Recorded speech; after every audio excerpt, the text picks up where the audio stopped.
In Staying on the Road today, we're going to talk about RV toilet problems, leaks, smells, and simple DIY fixes. And then in quick tips, solving RV water heater winterizing issues. Even though we're in June, they're still out there plaguing us. And then in RV Envy, we're going to talk about the coolest RV toilet shutoff valve kit that's available. I'm Eric Stark. Welcome to the Smart RVer Podcast. If you'd rather be camping than sitting in a repair shop, you're in the right place.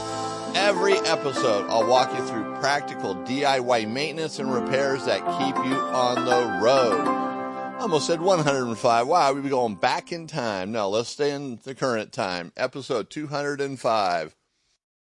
So let's just get into the driver's seat and get this show on the road, right? All right, one thing first.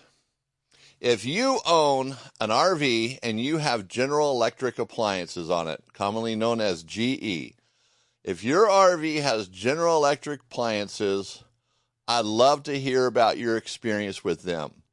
If you could go to the smartrver.com, the contact us page, and contact me, use that form to let me know your experience, or heck, even call me if you want. The number will be in the description of this podcast. We're going to start having some interviews with General Electric, some people from there. So before we do that, I'd like to get a little information from you guys, what your experiences are. Sound fair? All right, so let me know. Use that contact us page and reach out to me and let me know what that experience is. Now, let's get into staying on the road. RV toilet problems, leaks, smells, and simple DIY fixes. RV toilet problems are common. And, there's the typical suspects, if you will. There's clogs, there's worn out seals, there's loose fittings, there's cracked parts, there's broken valves. Sometimes there's mineral buildup around the seal and the bowl. And then there's damage from when the RV froze if it wasn't winterized properly. These things just happen as part of owning an RV and that whole toilet. Now, most RV toilet problems are simple once you figure out where you're going on the toilet. Where you're going on the toilet, hopefully in the bowl, right? Let me be more specific. Whether it's the water valve, the flange seal that keeps, the toilet sealed to the floor, whether there's a black tank issue, the water supply line's leaking, maybe there's something there. So before we jump into this, though, let me tell you, not all RV toilets are equal. They're different. Each brand, you have Thetford and Dometic for the most part. Envision now has jumped into the game. Camco, Lippert. Now, Camco and Lippert and Dometic and Envision, the 300 series toilet looks like the Camco, Lippert, and Envision toilets. So they're very close, okay, but they're still different in their own little ways. But each brand has their own models. And like Thetford has their own models, and we've talked about in this previous episode how they have different valves and different parts. Not one Thetford toilet part works with all the Thetford toilets. So before you dig into your toilet and start buying parts, you have to know which one you have. And remember, make a note of that someplace. Hopefully you got a journal or a book going somewhere where you can write down this stuff. That way you got it under control when it's time to get parts or replace the toilet. It's nice to know what you have when you go into the store and get the right toilet or the right part. Let's start in with one of the things that's kind of common, fairly common, is the bowl will not hold water. So in other words, you put water in the bowl and and it's supposed to stay in there because that's the gasket basically. So any fumes from the tank or even the septic system do not come back up into the RV. Now, when you're using your RV and when you are hooked up to sewer, you should keep the black valve closed. That way you don't get anything back from the septic system. But you can still get odors from the holding tank. So that's where that seal comes in. It's actually a safety mechanism. It's very important to have that. Now, if it's not holding water, there's a couple things you can try before you go nuclear and replace the seal. And nuclear, that'd be more like replacing the toilet, right? So if the seal has paper around it, debris in it, it might not be sealing correctly. So sometimes you can, put on a pair of gloves, get a tissue, wipe it around in there and clean it out really well and get anything out of that seal, and that might resolve the problem. Or If that's not it, you could try putting some Vaseline on that seal, and that might fix it. And Thetford makes a product that actually works really well. It's for restoring a seal. So you put that in the toilet and you let it sit in there, and it'll actually bring that seal back to life, especially if it's dried out. If you let the toilet sit all winter long, the stuff really works well. So that might just be the option you have, or the best option without replacing the seal. But try those things first. Clean it, wipe it, and make sure it's got some life to it. It's flexible. Then test your toilet. If it holds water, you did it, man. You don't have to replace that seal. Now, replacing the seal on some toilets might require taking the toilet out and taking it apart. Whereas let's say a Dometic 310, you can do that toilet or the seal while the toilet's still installed. It takes just a few minutes. It comes out from the top. Don't have to take anything apart. So depending on your toilet, it may make that job easier or harder, depending.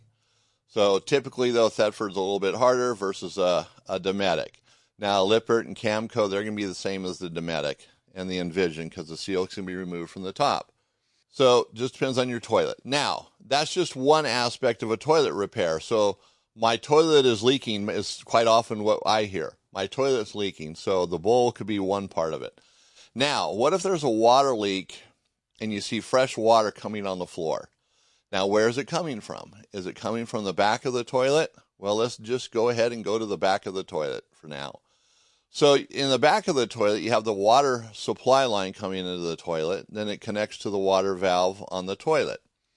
So is the supply line the problem, or is the water valve the problem? And it makes a difference. And especially if it's an intermittent type leak, it leaks a few drops. Nothing happens for a few hours, a few more drops. See, that could be something as simple as the supply line has gotten a little bit loose and you tighten the nut up on it, and that'll fix the problem. Or maybe the seal in the supply line is bad. Now, if the toilet valve is leaking, always replace the seal in the supply line. The nut has a seal on there, and you can replace that. You have it apart, you might as well. Now, the water valve, generally they crack. Sometimes the supply line will actually, where it attaches to the water valve, it'll pull off. It's a fitting that's glued on there. It'll just break off. On a 310, the water valves are notorious for cracking, and so it'll kind of split or sometimes come off all the way as well.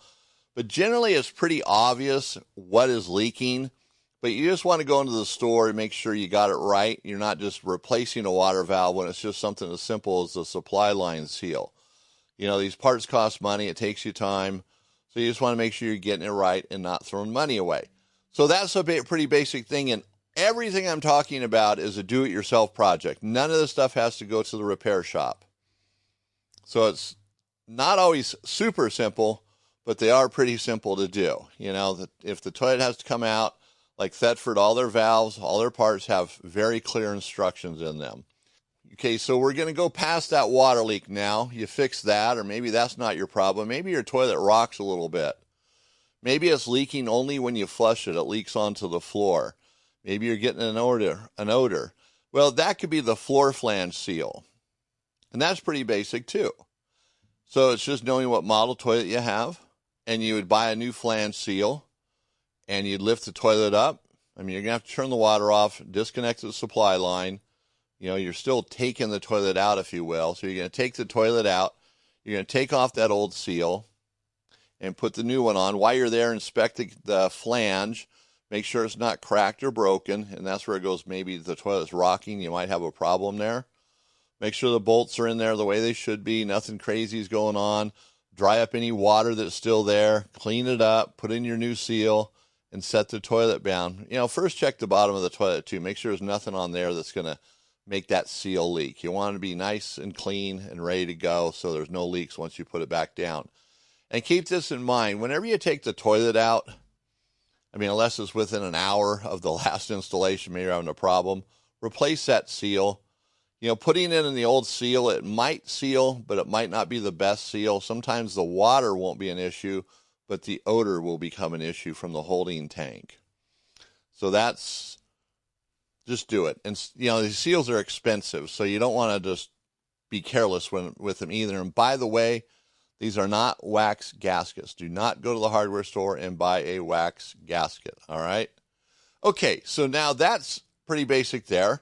So we've covered 3 areas now. So the bowl's not holding water, the water valve on the back or the supply line's leaking, and now the floor flange has had issues. Now let's move on to you're getting a bad smell in the bathroom, and you're pretty sure it's from the toilet. So it could be the bowl's not holding water, right? That seal's bad. That could let that smell in.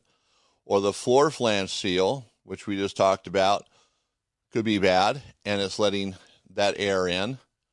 Or, seeing those two, you know how to fix. Or it could be the holding tank treatment that you're using just isn't working well. Or your tank has just never been flushed out. You maybe you've emptied it, but you've never flushed it. So make sure your tank is always flushed after you empty it, and make sure you're using a good holding tank product. We recommend SolBio or Pure Power. SolBio first and then Pure Power for the holding tank treatment. And now another thing that's pretty common in RV toilets when people are mostly living in the RV, they leave the black tank valve open. And what that does is when you're using the toilet, it's going to build up. All the human waste is going to build up, and it's going to create what they call a poop pyramid. And it just plugs up the toilet. Or the holding tank. So eventually the holding tank will not drain. It just holds everything in there. And that's usually what happens. RV toilets very rarely get a clog like you would in a residential system where you put too much stuff down there, you try to flush it, it doesn't work, and you get the plunger out and it clears it up. Generally, just the holding tank is filled up. It's not draining the way it's supposed to. Creates that poop pyramid, right?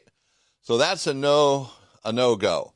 And typically, we've recommended Pure Power to solve that problem. You pour in a 32-ounce bottle, depending on how bad it is, how long it's been sitting there. Sometimes people will put the RV into storage with that happening, and now that thing's got to, it's got to get wet. It's got to get moist again, so you might have to put in a half a gallon of Pure Power. Or SolBio can be the solution as well. But you have to put a lot in, and that's the thing. You got to put a lot in and let it sit, maybe for 2, 3, 4 days. And you know how you know this is happening when you pull the valve on your black tank? Well, you already have it open, but let's say you close it and you put water in there, as much as you can, and you pull that valve and only the water comes out or some of it.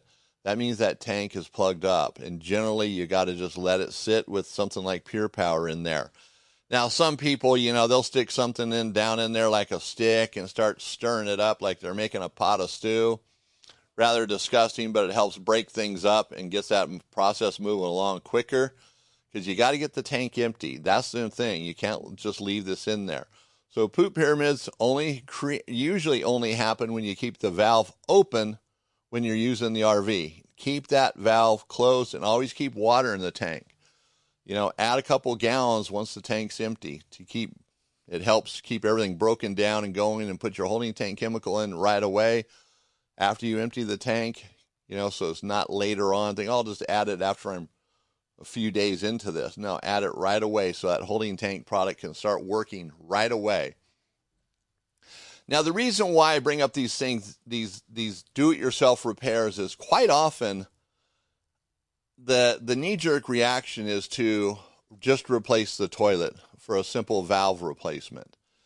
And we hear it all the time. And, hey, I love selling parts, right? Selling a toilet, $350 part versus a $40 part. Yeah, a little more money in there. But it's not what you always need. So think about that. Don't just replace the toilet because you have a problem with it. Because the new toilet eventually will be in the same boat. Now, if you want to just replace your toilet every few years, go right ahead and do that. That's up to you. Maybe you need to. I mean, we do have some customers that replace their toilets. One guy has 2 RVs, and every 2 years, he just puts in 2 new toilets. Doesn't care. It's the way it is. But I don't think you need to do that. That's overkill. And most toilets are very repairable, even going back to the sealant toilets before Dometic bought them. The parts are expensive, but they're a really good toilet and they're worth putting the money into it. And now every toilet should have a compact water valve on the back of it. So when you have to turn off the water to the RV, well, rather than turning off the water to the RV to do a toilet repair, you just turn the valve off and the toilet will still run. Now, these compact water valves are very small. If you're watching this on YouTube, you can see what I'm holding up here, a line of PEX with a little valve in it. It literally adds about 1.125 or 1.25 inches into the line. So you'd cut out about 1 inch of line and put this valve in. And with the clamps we recommend, the Esco Flare-It clamps, where you just squeeze them with channel locks, bam, you are literally done in a couple minutes. Real simple to do. And so I highly recommend that. And those are available on sunpromfg.com. I'll have a link in the description here. But you don't have to do that. It's just easier than having to shut the water off to the whole RV to do a toilet repair, especially if the toilet repair turns in a little bit more than what you thought. You got to run into town, get a couple parts, whatever it might be. All right, so I think we covered that. So if you have any questions about that, you can always reach out to me at the Smart RVer website, thesmartrver.com. Use the Contact Us page, and you can find me there, or you can call me. Either way, it doesn't matter. All right, so now let's jump into the quick tips. Solving RV water heater winterizing valve issues. All right, so what does that mean? And why are we talking about this in June? Well, believe it or not, there's still a lot of areas in the United States where people haven't de-winterized. You know, they winterize their RV so things don't freeze in the wintertime. And then they don't de-winterize until they're getting ready for their first trip. Some people travel a little bit later in the summer. Some people a little bit early, so they come across this sooner. But we hear about this a lot. In fact, we just recently had a little run on this where people having problems. They don't have hot water in their RV. They don't understand why, or they don't have water, period. You know, there's an issue. Not every RV gets winterized and de-winterized the same way. Some have valve systems that are put in at the factory, like a Nautilus panel, where you'd bypass your water heater there. Other ones might have a water heater bypass kit right on the back of the water heater, or a couple valves that you turn a certain way and it bypasses the water heater. And the reason for the bypass is when you're winterizing the RV, whether you're using antifreeze or you're blowing it out with air, it closes off the water heater tank. So if you have a 6 or 10 gallon tank, you're not filling it with antifreeze or blowing air through it, which you're just going to lose your air volume and not really blow out your RV properly. So it bypasses it. And it's just 2 valves usually. You know, like I said, not every RV is the same, so you might have to check to see if your RV is this tight. But either way, it's always a valve issue. So we just had one in the other day. The guy was going to use the water heater for the first time this winter. The RV is relatively new. And when he bought it, they really didn't go over everything with him, or at least that's what he said. And probably, you know, I mean, the dealerships sometimes do, sometimes they don't. I know when I bought mine, it was like, here's the keys, get out of here, go. And that's fine, doesn't matter, because I know how to use everything. So it came in because he thought his water heater didn't work. Now, we're going to get a little sidetracked here. When you turn on your water heater, when you have a Suburban especially, you hit your water heater, the red light comes on, and then it goes out after a few seconds. That doesn't mean the water heater's not working. That means the water heater's working. The red light only comes on when it's not working. So he thought it was the opposite. So the red light was going off after a few seconds. Oh, my water heater's not working. And then, of course, he used Grok to find out what kind of water heater he had, and Grok told him that it was a on-demand water heater, which was wrong. It was a conventional Suburban water heater. So anyways, he brings it in. The water heater worked fine. He just misunderstood the switch. But the anode rod was still out, and the valves weren't turned to out of the bypass mode. So we put the anode rod back in, adjusted the valves, turned them the way they should be. Water heater fills up with water, turn it on, works great. So the thing is, the valves were in the wrong position. And in most cases, if you have 2 valves on the back of the water heater, the valves turn, you know, like a quarter turn valve. If you turn the lever facing the water heater, more than likely that will close off or open up the line so the water heater will fill up. And then the bypass is no longer bypassing the water heater. The water heater now is getting water through it. Now, your bypass valves might be different. And there's different styles. There's plastic, there's brass, there's black ones, white ones, gold ones, silver ones. So understand how that works. And after you de-winterize your RV, if you're not getting hot water, before you take it to a repair shop, see if those valves are actually in the right position, okay? It's pretty simple. A lot of people just mark it somewhere on the back of the water heater or the valve itself, which way it's supposed to go. If you can't see it, sometimes they have a little label on them, but depending on that valve, it ends up being installed, you can't see it. All right, just a little tip. I mean, that's pretty basic stuff. A lot of guys have been doing this for a long time, already know that. But for the newer ones, or maybe things have just changed, got a new RV, didn't really make sense. You know, hey, my hot water's not working. What's going on here? So that could very well be it. And I know it's a little late, like I said, but that's all right. People are still de-winterizing. All right.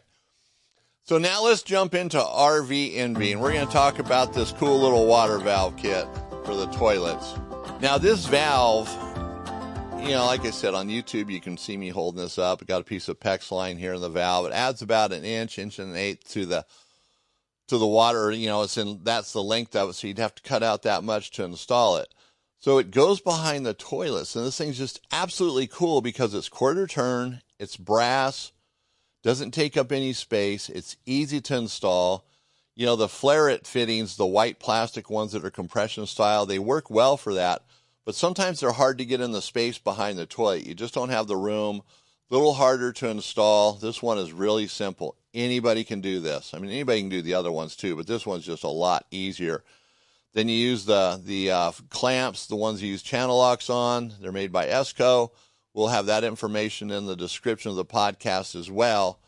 And you just clamp them down with channel locks and you're done. It's installed. You know, you quarter turn on, off. And what else is sweet about this valve is it can be used or is used in a lot of places in an RV. Like if you have low point drains on your RV and you have a cap on there and you'd rather have a valve, this valve is the guy for you. It's just easy to put in. A lot of RVs come with a valve that's similar to it on those low point drains. If anywhere you need a valve in the water system, this is the valve. It's real small, easy to install, sweet little deal. But I like it for the toilets just because it's compact and easy to get in there.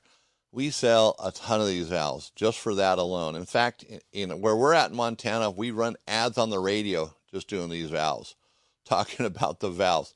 And we sell out. It's amazing. So yeah, this is my little thing. A lot of shops aren't ever going to talk about it, but heck, you know, you got to have a valve on the back of that toilet. It's pure and simple. All right, so we're coming to the end of the show today. We kind of went through this pretty quick today, a little shorter here, which is nice. You know, now we can just listen, learn, and take the rest of the day off, right?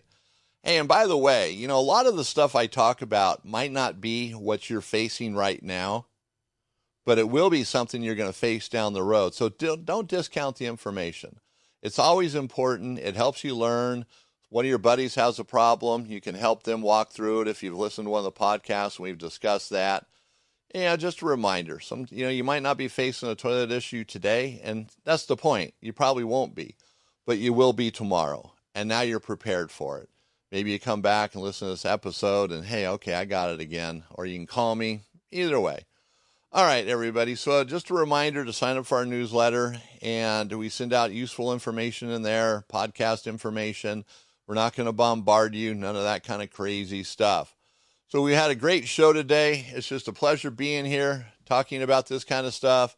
I love sharing what I know with everybody and helping you enjoy your RV that much more. RVing is such an awesome part of a life if you enjoy it. Some people don't, which is understandable.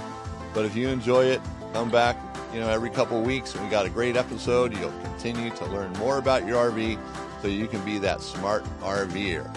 All right, so that's going to do it for today's episode of the Smart RVer Podcast. Thank you for listening. I'm Eric Stark, and if you'd rather be camping than sitting in a repair shop, you're in the right place. Until next time, take care of the little things and enjoy the trip.